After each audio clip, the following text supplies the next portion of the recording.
दोस्तों नमस्कार आदाब, मैं शब्बीर मोमिन, आप देख रहे हैं न्यूज दर्पण टीवी। भारत सरकार ने 9 राज्यों के 12 औद्योगिक स्मार्ट शहरों के बनाने का किया ऐलान, साथ ही साथ बजट किया रिलीज। 12 राज्यसभा सीटों के लिए हुआ उपचुनाव, जिसमें भारतीय जनता पार्टी उसके सहयोगी दलों ने 11 सीटें जीती, एक कांग्रेस को मिली। उत्तर प्रदेश के बहराइच में भेड़ियों का आतंक, यहाँ पर वन विभाग और पुलिस की नाक में दम किया भेड़ियों ने। बिजनौर के कई गाँवों में गुलदार का लगातार तांडव जारी, हालांकि अब जाकर गुलदार को रेस्क्यू किया गया।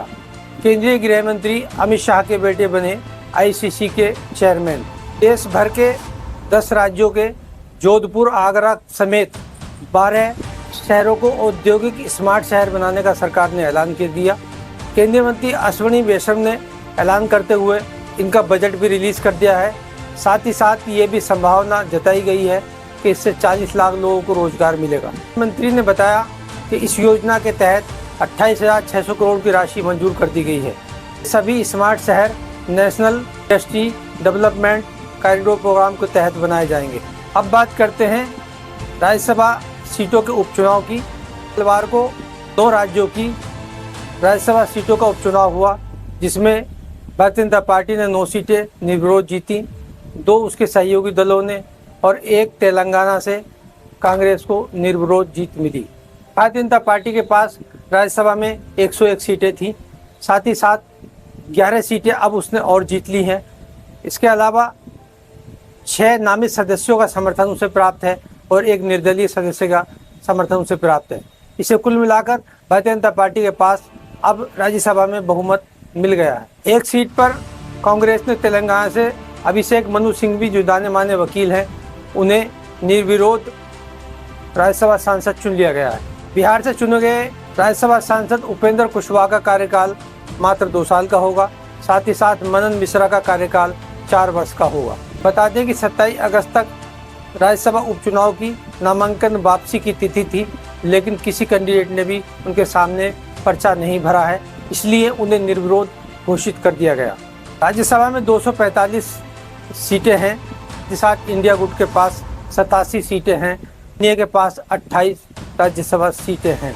फिलहाल राज्यसभा में 230 सांसद हैं। राज्यसभा की 15 सीटें अभी भी खाली हैं, जिनमें 4 जम्मू कश्मीर की और 4 नामित सदस्यों की सीटें अभी भी खाली हैं। दोस्तों अब बात करते हैं भेड़ियों के आतंक की।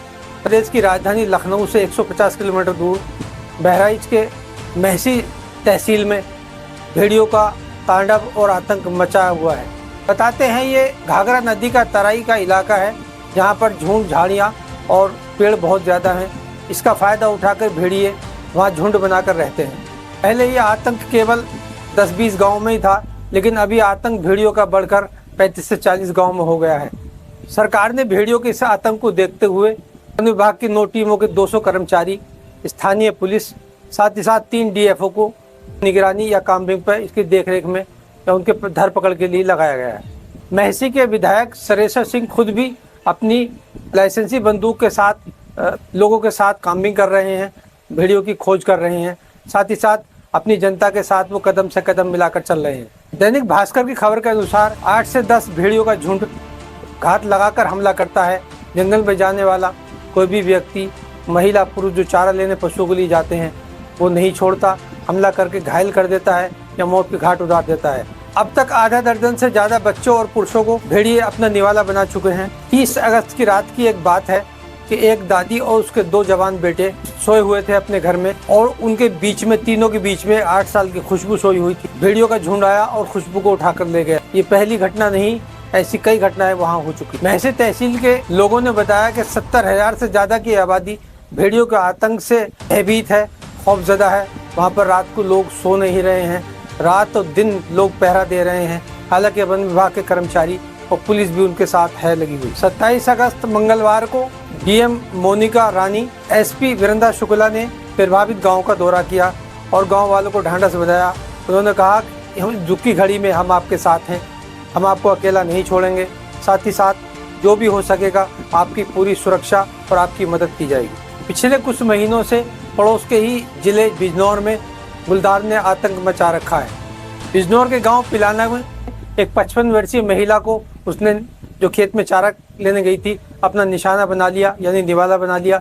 साथ ही साथ एक 16 वर्षीय नाबालिग पुत्री को 22 अगस्त को उसे भी उसने अपना शिकार बना लिया, यानी उसे मौत के घाट उतार दिया। इसके साथ ही दर्जन भर से ज़्यादा पशुओं को, बकरियों को और चौपाए जानवरों को उसने अपना निवाला बना लिया है। स्थिति को गंभीर देखते हुए वन विभाग की टीम ने 11 पिंजरे लगा दिए हैं, साथ ही साथ एक ड्रोन कैमरा और 2 ट्रैंकुलाइजर टीम गठित कर दी हैं, जिसमें पता चला है कल 27 अगस्त को ही एक गुलदार को पिंजरे में कैद कर लिया गया है। वन अधिकारी दुष्यंत कुमार ने बताया कि हम जल्द ही जो बाकी बचे तेंदुए हैं, आदमखोर तेंदुए हैं, उन्हें जल्द ही पकड़ लेंगे।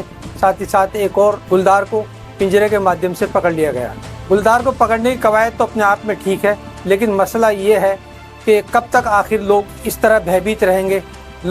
किसान लोग अपने खेतों पर जाते हैं, अपने खेतों में काम करने के लिए, पशुओं का चारा लेने के लिए, पशुओं को पालने के लिए। कब तक लोग डर के साए में जीते रहेंगे? आखिर क्या इसका इलाज? दोस्तों, जहां तमाम तर खबरें हम दुख सुख और तमाम तर खबरें हम देख रहे हैं, वहीं एक मंगलवार 27 अगस्त को एक खुशी की खबर भी हमारे लिए मिली है। गर्व की खबर यह है कि केंद्रीय गृह मंत्री अमित शाह के बेटे जय शाह को आईसीसी का प्रमुख चुन लिया गया है। जय शाह 2019 से बीसीसीआई के सचिव बने हुए थे और 2022 में फिर दोबारा बीसीसीआई के सचिव बने थे। हालांकि अभी भी वो बीसीसीआई के सचिव बने हुए हैं, लेकिन 2025 में उन्हें अपना कार्यभार संभालना है आईसीसी चेयरमैन। आईसीसी के वर्तमान चेयरमैन न्यूजीलैंड के ग्रेग बार्कले हैं, जिनका कार्यकाल 30 नवंबर को खत्म हो रहा है। 30 नवंबर के बाद आईसीसी के प्रमुख की गद्दी पर जय शाह विराजमान होंगे। साथ ही साथ अभी भी वो बीसीसीआई के सचिव बने हुए हैं, तो उन्हें बीसीसीआई के सचिव से त्याग पत्र देना पड़ेगा। जय शाह 5वें भारतीय हैं जो आईसीसी के प्रमुख बने हैं, आईसीसी के चेयरमैन बने हैं। इससे पहले 4 भारतीय आईसीसी के प्रमुख बन चुके हैं। इससे पहले जगमोहन डालमिया, शरद पवार, एन श्रीनिवासन और शशांक मनोहर आईसीसी के प्रमुख रह चुके हैं। जय शाह के आईसीसी के चेयरमैन बनने के बाद कई देशों के खिलाड़ियों की शुभकामनाएं उन तक पहुंच रही हैं, बधाई संदेश पहुंच रहे हैं। साथ ही साथ पाकिस्तान के कुछ खिलाड़ियों ने उम्मीद जाहिर की कि जय शाह के चेयरमैन बनने के बाद अब भारत पाकिस्तान की क्रिकेट कंट्रोल बोर्ड, जो क्रिकेट टीमें हैं, वो आपस में एक दूसरे के देश में जाकर मैच खेल सकेंगी। बता दें कि पिछले साल एशिया कप, जिसकी मेजबानी पाकिस्तान कर रहा था, भारतीय टीम वहां पर खेलने नहीं गई। हालांकि भारतीय टीम ने वो मैच श्रीलंका में अपने खेले। अब खिलाड़ियों को ये उम्मीद है कि अब जो चैंपियंस ट्रॉफी 2025 में होगी, उसमें भारतीय टीम पाकिस्तान में खेलने में जाएगी। ये पाकिस्तानी खिलाड़ियों को पूरी उम्मीद है। दोस्तों, खबर आपको कैसी लगी? अगर आप हमारे साथ चैनल में नए हैं तो आपसे गुजारिश है कि चैनल को सब्सक्राइब करें, शेयर करें, खबरों को लाइक करें और कमेंट्स करें। हमें आपकी कीमती राय का इंतज़ार रहता है। जय हिंद, जय भारत।